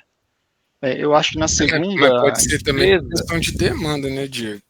Eu falo assim pelos consultores que estavam trabalhando junto lá nos projetos que eu peguei, igual os caras da Stratas em si. A maioria deles estava com mais projetos, só que aí os caras, eles pegavam, tipo assim, Eles dividiam os projetos entre eles, sabe? Eles É dividiam tipo você pegar uma entre casa para empresa global, né, especificação Wesley? O funcional. negócio é você entregar pronto, né? Não Exatamente. importa quanto tempo você está trabalhando efetivamente. Exatamente.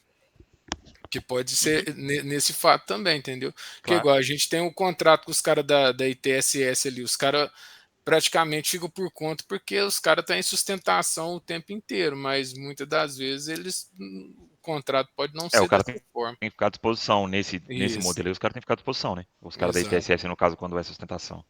É um modelo de AMS, né, que a gente chama. Nesse modelo de Exatamente. AMS, aí os caras têm que ficar 100%, deveriam ficar 100% É. por conta do CPMM, né? Mas aí tem duas, o que que acontece? Quando você tem esse tipo de, aí é um risco. Bom, deixa o Nico falar primeiro, depois eu falo. Fala aí, Nicão, o que você ia falar. Não, eu não sei, eu acho que aí tem a questão de hora, né, trabalhada. Eu acho que no segundo emprego que ele acabou aceitando, ele falou que já tinha, né, estava no projeto de uma outra empresa, e eu acho que ele vendeu menos horas. Aham, Se não me falha a memória, ele recebe um pouco menos, deu o valor de um pouco menos e recebe menos horas mesmo. aham, Se não me falha a memória, ele falou alguma coisa sobre isso. sim. Eu perguntei para ele, como é que você, se uma empresa te chamar aqui numa reunião e você está fazendo o projeto da outra, e aí acontece? Aí ele acho que combinou o segundo lá, Aham. como o valor menor, como também o horário menor do projeto dele lá. Ele tá como gerente de projeto, né? Uhum, Agora. é isso. Então, gerente de projeto faz muito isso mesmo. É algo bem possível para eles, assim, bem real, né? Uhum. Então, eu tenho um consultor que trabalha com a gente que fez isso também. Ele também trabalha para uma outra empresa e falou: Ó, eu consigo entregar para vocês 4 horas por dia. Vocês querem, né? E a gente falou: queremos e boa, né? Teve um outro que trabalhou com a gente pouco tempo atrás também, que é a mesma coisa. Isso acontece o tempo todo, né? Esse tipo de negociação ele é bastante frequente. Então, é uma porta que se abre que é muito interessante. Mas você tem que tomar cuidado para ninguém sair lesado, né? Esse cara, por exemplo, é um cara que é nosso irmão em Cristo, um dos caras, né, que eu tô falando é nosso irmão em Cristo, e ele fala, mano, eu não vou sujar meu nome, eu sou muito correto com as coisas que eu faço. Aí a gente conversa muito sobre Bíblia e tal, né? Ele fala, eu acredito no que a Bíblia ensina sobre isso, mano. Eu tenho que ser luz onde eu vou, eu tenho que jogar 100% limpo com as empresas. Eu não vou falar para vocês que eu vou entregar 8 horas se eu vou entregar 2 por dia, entendeu? O que eu vender pra vocês eu vou entregar. Você pode ter certeza que eu não vou ficar de cachorrada aqui, não. Então isso é um negócio que é bastante sensível, assim, mas o que eu ia falar sobre a empresa é o seguinte, existe um risco aí para a empresa quando trabalha nesse modelo, que existem duas partes aí envolvidas que podem se romper no meio do caminho, né? Uma é o próprio consultor, a própria pessoa jurídica ali, né, que está prestando serviço, que pode fazer isso que a gente está falando aqui agora, e outra é a própria consultoria. A consultoria que está prestando serviço para a empresa ali, né, que está vendendo horas para a empresa, pode utilizar aquele consultor num outro cliente dela e quem está pagando a conta é você, né? Então, nesse modelo de AMS, você está acreditando que o cara ali está 8 horas trabalhando para você, mas o cara some por 2 horas ali, você não sabe o que o cara está fazendo, ele está prestando serviço para uma outra empresa porque a consultoria mandou. E não porque ele escolheu, entendeu? Ele está trabalhando para a consultoria, ele vendeu as 8 horas dele para a consultoria, ele está recebendo financeiramente falando as horas que ele combinou com a consultoria. A consultoria que está ganhando dinheiro nesse caso, né? Está prestando serviço para dois, vendendo hora para dois como se estivesse trabalhando full, quando na verdade não está. Então é complicado, é delicado. A gente tem que ter bastante jogo de cintura para lidar com esse cenário aí, mas é o que é. Em alguns casos, todo mundo sai ganhando, em alguns casos, alguém sai ganhando e alguém sai se lascando, né? Um entra com popô e o outro entra com peru. Vamos lá, pulando pro próximo então. Formas de contratação, né? A gente tem aqui. Engraçado, tô achando que esses aí tá cortando um pouco aqui embaixo aqui do jeito que eu compartilhei. Ah, muito bem aqui. Então, formas de contratação geralmente são esses modelos aqui, né? De PJ, CLT, que é o que eu acabei de falar agora.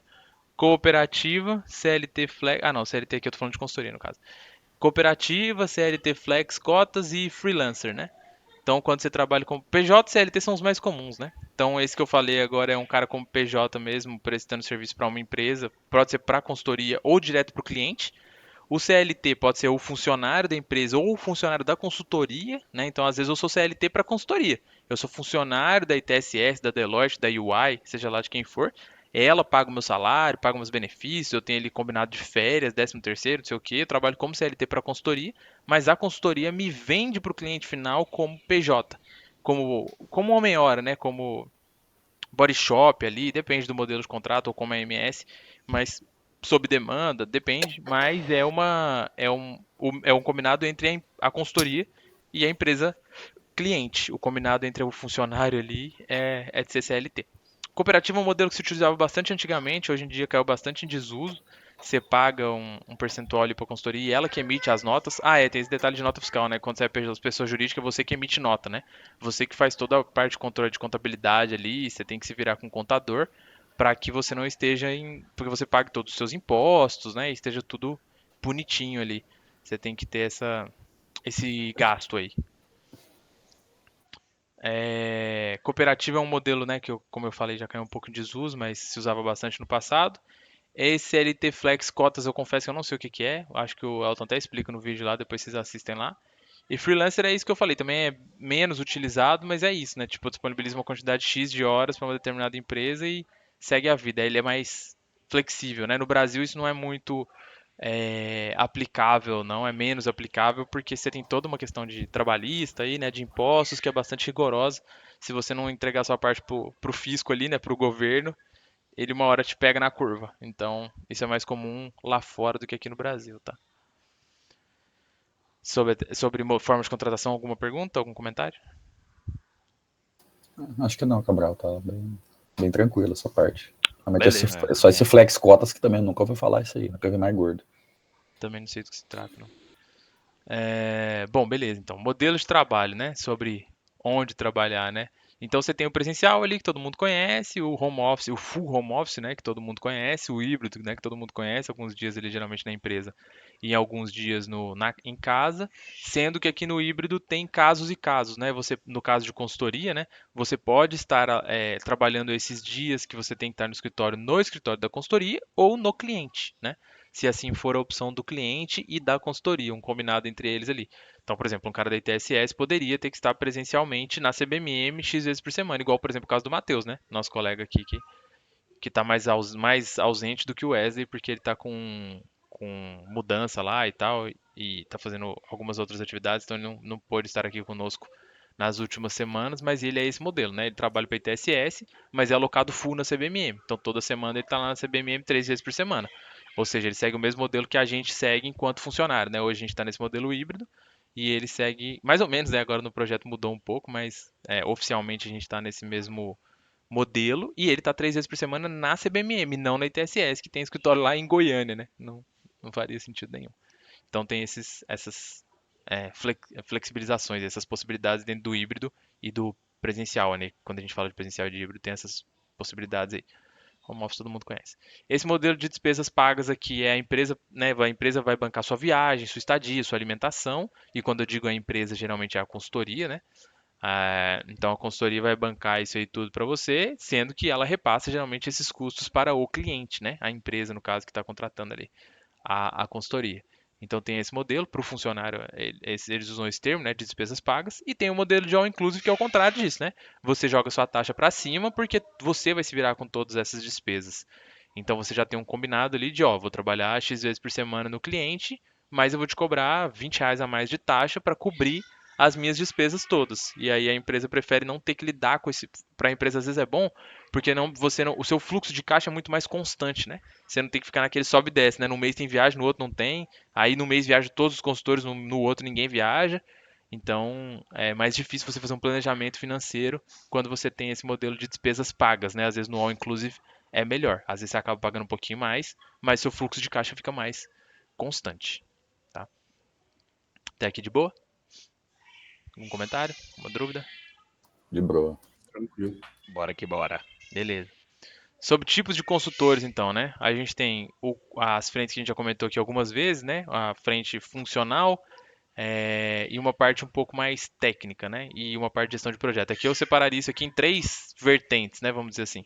Então, funcional é o que vocês estão cansados de ouvir eu falando aqui, né? Tudo que a gente está falando aqui da parte funcional mesmo. Aqui são as torres técnicas, né? Essas 3 torres aqui. Então, o programador, que é o nosso querido ABAP, né? Quando se fala de SAP, aqui ele colocou como programador porque agora não é só ABAP mais, né? Tem as questões do Fiori lá, então a coisa já está mudando um pouquinho de figura, mas para a grande maioria dos casos, aqui quando a gente fala de programador é o ABAP. O Basis, né, que é o cara que cuida da parte tanto de segurança quanto da parte de infra, ali do seu sistema de sustentação ali, eles chamam de Basis Administrator, né, ou Basis Administration. Então essas duas torres aqui são muito, muito técnicas. E integração também é bastante técnica, né? O Beto conhece bem desse universo aqui. Mas tem bastante isso, né? Eu sou SAP, eu mexo, eu sou. Geralmente os caras são programadores também, né? Eu sou programador SAP, mas eu conheço mais da parte de integração, sou mais especialista na parte de integração. Então, em grandes projetos, em grandes empresas, tem consultores que ficam alocados cuidando só de integração SAP com outros sistemas, né? Sistemas legados aí, podem ser sistemas desenvolvidos pela própria empresa ou sistemas terceiros, né? Sistema de prateleira, que a gente chama de sistemas satélites, né? Dependendo do contexto. Então, o cara pode estar ali cuidando, por exemplo, pegando no nosso cenário, né? Pode estar cuidando ali das suas integrações com o Labor, que é o Lins, né? Com o seu sistema PINS, com o seu MES, com o seu CRM, no nosso caso, Salesforce, com o seu sistema, às vezes, de abertura de chamado, né? Ontem mesmo tive um treinamento que tem a ver com isso, que no nosso caso é o ServiceNow, mas o seu ITSM ali, que é a sua ferramenta de abertura de chamado, e N outras, né? Pode ser infinitas integrações aqui. Então tem caras que são mais especialistas nessa área e isso também se encaixa no que eu estou chamando de técnico aqui, né? Então por isso que eu falei que eu separaria aqui em três caixas. Uma de funcional, uma de técnico, onde estão esses três caras juntos, e uma terceira aqui que é de gestão de projeto. Beto, quer comentar alguma coisa sobre integração? Tô no mudo. Então, integração, cara, acaba se misturando bases com integração com base. Eu não sei empresa que tem tudo muito bem definido ou consultorias. E outra observação, bases, né, é muito comum separar no base security e no bases infra. Tem cara que não manja nada de infraestrutura. É o caso, inclusive, da Brametal. O bases lá não sabe nada, cara, de infra. O cara não sabe nem como é que instala um servidor, um Windows Server, entendeu? Ou o SAP. Então é comum ter essa divisão, porque o Base é o maior módulo, né? Tipo, eu acho que uma academia Base é 18 pau, por exemplo, se você pegar na Casa Solution. É caro pra chuchu. É muito grande. Sim. É muito, muito longo. Não, o Base é um assunto bastante, bastante complexo e, de fato, é uma carreira que é aquela história, né? Do mesmo jeito que ela cobra caro, ela paga bem, né? Paga bem. Então, Base é uma carreira bastante interessante aí para quem tem essa veia aí mais técnica, é muito, muito interessante. O Base que trabalha com a gente lá, o Max, ele costuma brincar que lá em Tumbiara é uma fábrica de bases, né? Eles produziram muitos bases lá durante muitos anos e foram exportando para o mercado. Então tem muito bases bom que veio de lá de Goiás. É curioso essa característica aí. Só uma observação, assim, o Base é uma carreira, na minha visão, tá, gente?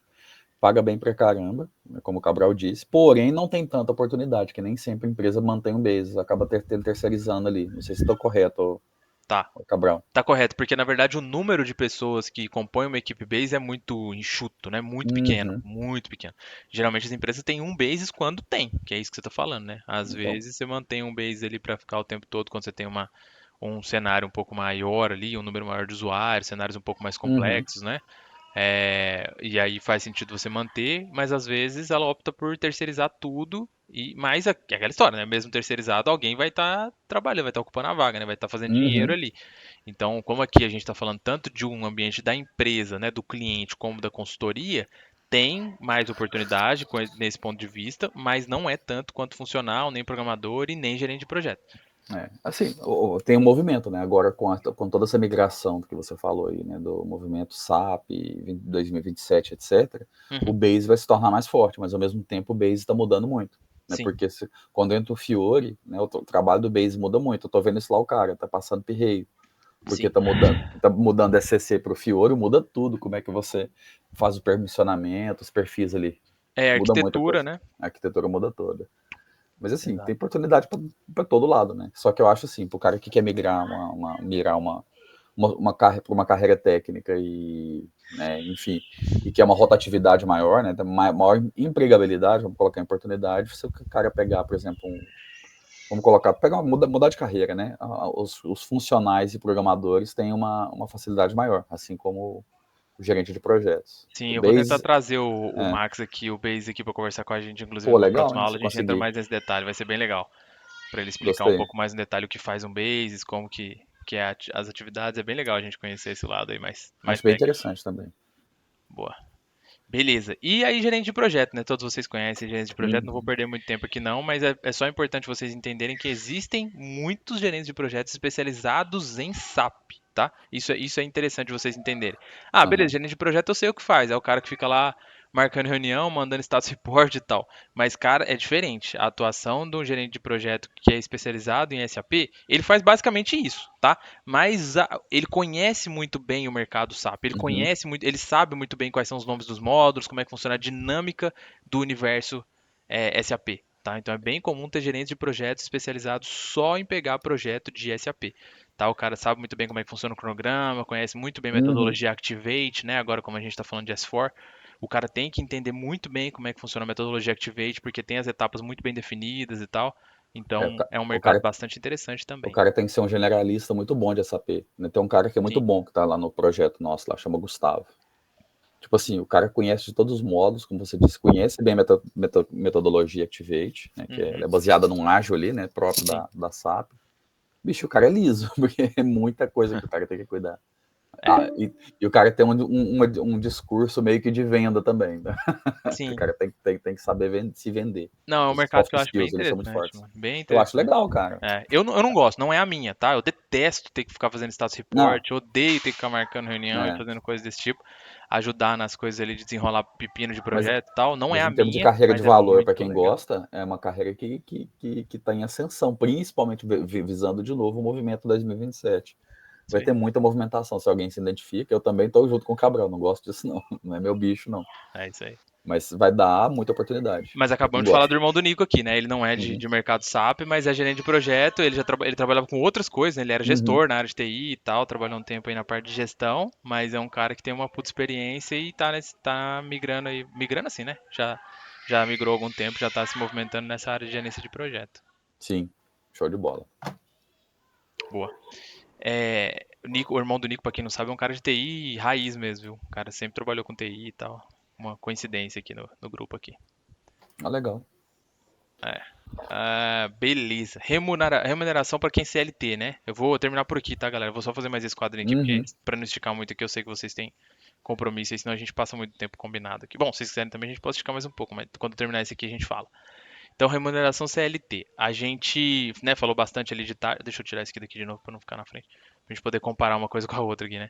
Então, aqui, pra você ver, né, a gente fala de taxa hora e aqui, obviamente, é o universo que a gente conhece melhor, né? É o que a gente tá falando aqui de salários mensais, né?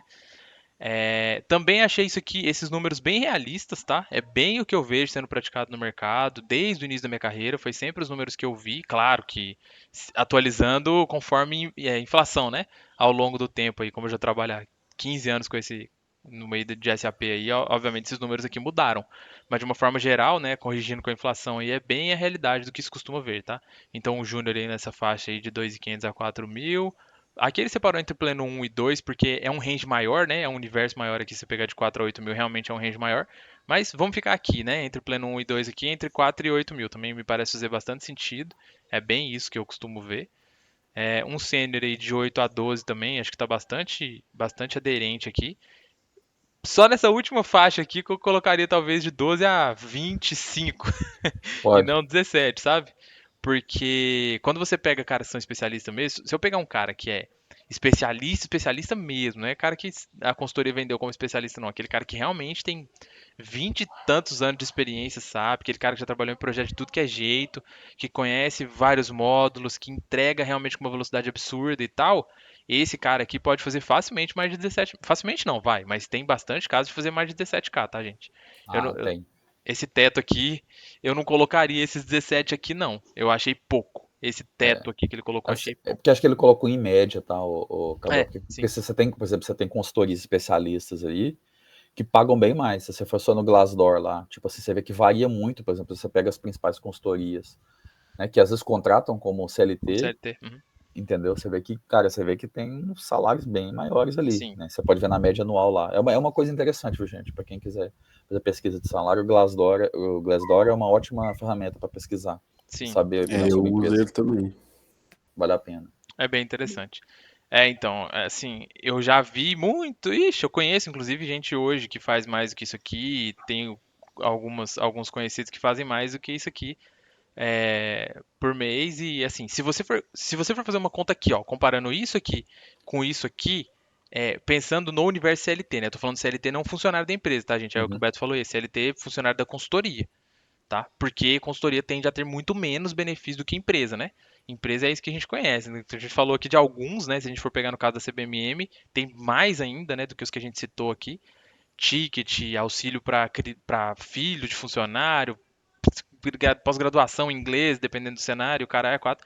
Então, assim, os benefícios vão muito mais além. Consultoria não, né? Consultoria geralmente é aquele basiquinho ali, ó, você vai ter direito ao que o CLT me obriga, né? Ou seja, férias, 13º, vale transporte ali dependendo do caso, ou, sei lá, pagar seu combustível pra você vir Malemalha um trabalhar. plano de saúde ali já era. Isso, né? Plano de saúde a CLT não te obriga, né? Então, assim, male mesmo, é um caso ou outro, né? Mas o que a CLT obriga, a CLT, né, a consultoria vai pagar, né? Férias 13º é certeza absoluta, não tem jeito. Então, se você for fazer um comparativo aqui, ó, entre esses números e esse número aqui, você vai ver que está discrepante aqui. Você vai ver que dá bem mais. Se você for multiplicar aqui a média aqui, né, 150 aqui por 168, dá bem mais do que isso aqui, bem mais. Quer ver? Vamos fazer aqui. Ó, 150 vezes 168. Olha lá, 25 pau. É claro que não dá para fazer conversão direta, porque é o que eu falei, né? Você tem que colocar a questão dos benefícios aqui. A consultoria não vai simplesmente falar, não, beleza, vamos fazer uma continha aqui do número médio aqui, vou te pagar um número aqui no meio. Não é isso, mas é que eu tô dizendo que dá uma diferença muito grande entre uma coisa e outra, porque tem essas questões de férias, 13º, que de alguma forma a consultoria vai reduzir ali na sua pedida, mas olha o número, né? É muito acima do que o que a gente tá vendo aqui, né? Aí você vai tirar só 8%, né? 8, 10% disso daí, né? Não, mas aí a gente já tá falando do funcionário, né? Eu tô pensando assim, ó, pensa assim, ó, a consultoria negociando com o funcionário. A questão dos 8% que você tá falando é o que você tem que tirar em cima deste número aqui, né? Pra pagar de imposto. Mas aqui a gente tá falando de número bruto aqui em cima e aqui embaixo, então eu não posso fazer essa conta. Concorda? No comparativo aqui, ó. Entre o CLT e o pessoa jurídica. Não, mas eu tô dizendo, ou seja, você vai ganhar mais. Vamos supor que o cara ganha 17 pau, mas aí vai tirar 27% ainda em cima do salário dele, entendeu? Mas a desvantagem é tanto no bruto quanto no líquido. Então no líquido nem se fala. Então, assim, eu não colocaria só esse valor de 17 aqui, mas tirando isso, o resto dos valores que estão aqui, pra mim, estão bastante coerentes, tá? O Wesley já pegou a calculadora ali já. O Wesley já tá vendo os 17 mil dele ali, ver quanto que dá. Você vê também como é que entra, como é que é essa questão de fazer esse comparativo, né? Meu irmão e o Beto bateram muito nessa tecla aí, ó. Esse comentário do Nico também me chamou a atenção nesse sentido. Primeiro que muita gente simplesmente, igual vocês falaram, né? Já mais de uma vez, o pessoal só pega e multiplica a taxa pelo número de horas, né? Naquela conta seca pura. Já não pode fazer desse jeito. Não.